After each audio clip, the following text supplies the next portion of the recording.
मौसम कितना भी खूबसूरत क्यों ना हो, सूटेबल क्यों ना हो, लेकिन अगर फूलों को उनके मौसम के हिसाब से केयर नहीं मिलेगी, उनकी मिट्टी के हिसाब से, तो फिर वो बिल्कुल भी नहीं खिलते हैं। तो फूल खिलाने के लिए आज का ये टॉपिक है, वो भी रेन लिली पर। अस्सलामुअलैकुम friends, welcome to my channel Shabnoor Ali. पहले आप प्यारी प्यारी सी ब्लूमिंग देखिए। ये चंपा वाइट है और अभी ये साइड में रेड चंपा है। दोनों बिल्कुल बहुत अच्छे से खिल रहे हैं और साथ में यहाँ पर अंजीर का पौधा हरा भरा। ये है स्पाइडर लिली। बल्ब से लगाइए, बहुत आसान होता है इनको मल्टीप्लाई करना, लेकिन कुछ केयर के साथ पूरे साल आप कुछ लिलीज़ में फूल पा सकते हैं। एमरल्स लिली में नहीं आते, लेकिन स्पाइडर लिली में आते हैं। तो यहाँ पर मेरे पास इस हैंगिंग बास्केट में मैंने ऐड किया हुआ था वाइट लिली को, यानी कि ये जो फूल हैं है तो ये रेन लिली ही, लेकिन इसमें वाइट फूल आते हैं और पिंक वाले से जो फेरी लिली होती है उसे थोड़ा सा छोटे आते हैं। तो मैंने कहा ना कि अगर केयर ना की जाए तो चाहे रेनी सीज़न ही क्यों ना चल रहा हो, इसका नाम ही रेन लिली क्यों ना हो, लेकिन ये खिल नहीं सकते। एक आध दो फूल देंगे, लेकिन आप सोचें कि जम के फूल खिले, पूरी हैंगिंग बास्केट बनी हो, तब फिर ये नहीं खिलते। ऐसा फेरी लिली के साथ भी हुआ था। फिर मैंने उसकी रिपोर्टिंग कर दी थी और खाद वगैरह दे दी थी, तो वो खिलने लगे थे। अब वही काम मुझे इस वाइट वाली लिली के साथ करना पड़ेगा। तो पहले तो मैंने इसकी मिट्टी को निकाल लिया है। देख सकते हैं कि इसमें कितनी ज़ोरदार तरीके से रूट बाउंड हुआ है। अच्छा, कुछ रूट्स इसमें सदाबहार की भी होंगी। इतने खूबसूरत विनका इसमें ग्रो हो गए हैं। एक पर्पल है, एक वाइट है, तो मैं इसको फेंकना नहीं चाहती। जब पौधे हमारे यहाँ से चले जाते हैं ना, तब अहमियत पता चलती है।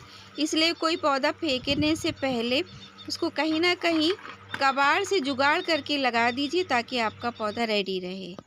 मतलब ये कि आपके गार्डन से पौधों को जाना नहीं चाहिए। कटिंग्स रेडी कीजिए, खाद पानी टाइम से दीजिए। डिवाइड करके लग सकते हो तो डिवाइड करके लगाइए, सेपरेट करके लग सकते हो तो सेपरेट करके लगाइए। बीज हो या कटिंग्स हो, पौधों को निरंतर तैयार करना पड़ता है, तब जाके गार्डनिंग हमेशा चलती है। नहीं तो धीरे धीरे ख़रीद के लाइए गए पौधे, फिर ख़रीद के लाइए गए पौधे। तो इसको हम ना अलग कंटेनर में ग्रो कर देंगे। वाइट वाला विनका है और मुझे बहुत प्यारा है, तो इस कंटेनर में हम इसको लगा देंगे। मिट्टी को थोड़ा सा खोदेंगे, लगा देंगे मिट्टी। उसमें एक वेल्डन सॉइल है, तैयार है। और मैं मिट्टी बनाने का तरीका बहुत से वीडियोज़ में आपके साथ शेयर करती रहती हूँ, तो अभी भी मैं दिखा दूंगी कि मिट्टी कैसे तैयार करना है। तो एक बल्बस प्लांट के लिए, जो कि रूट्स से तैयार किए जाते हैं, उनको हमेशा वेल्डन सॉइल का मतलब होता है कि जिसका पानी टिकता ना हो। रेत ऐसी चीज़ है जो जमती नहीं है, तो इसको अगर आप मिला देंगे तो पानी फिर नहीं ठहरेगा। और ड्रेनेज होल सिस्टम अच्छा रखिए।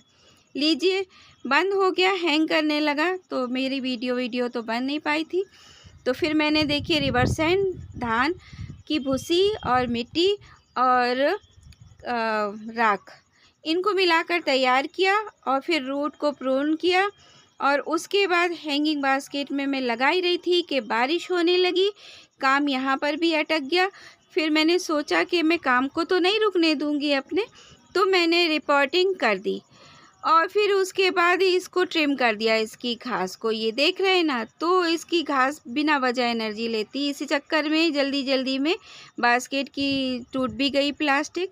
कंपोस्ट के तौर पर मैंने इस पर गोट मैन्योर मिलाया हुआ था। तो आप इस तरीके से एक वेल्डन सॉइल तैयार कीजिए और उसमें रिपोर्टिंग कर दीजिए। रिपोर्टिंग बहुत ज़रूरी है। जो रेन लिली ब्लूमिंग नहीं कर रही है, वो अब ब्लूमिंग पर शुरू हो जाएगी। तो फिर देखते हैं और उसके साथ अपडेट देंगे। अब ये नया जो मैंने रिपोर्टिंग की थी, इसको तो मैं खिलते रोज़ ही देखती हूँ। कुछ ना कुछ खिले रहते ही हैं, और रेनी सीज़न निकल गया तो फिर तरस कर रह जाना पड़ता है, फिर कहाँ खिलते हैं ये। तो रेन लिली पर एक काम ये आप ज़रूर कीजिए और ब्लूमिंग पाइए। एक लाइक कीजिए, शेयर कीजिए, चैनल को सब्सक्राइब कीजिए, कमेंट कीजिए। अल्लाह हाफिज़।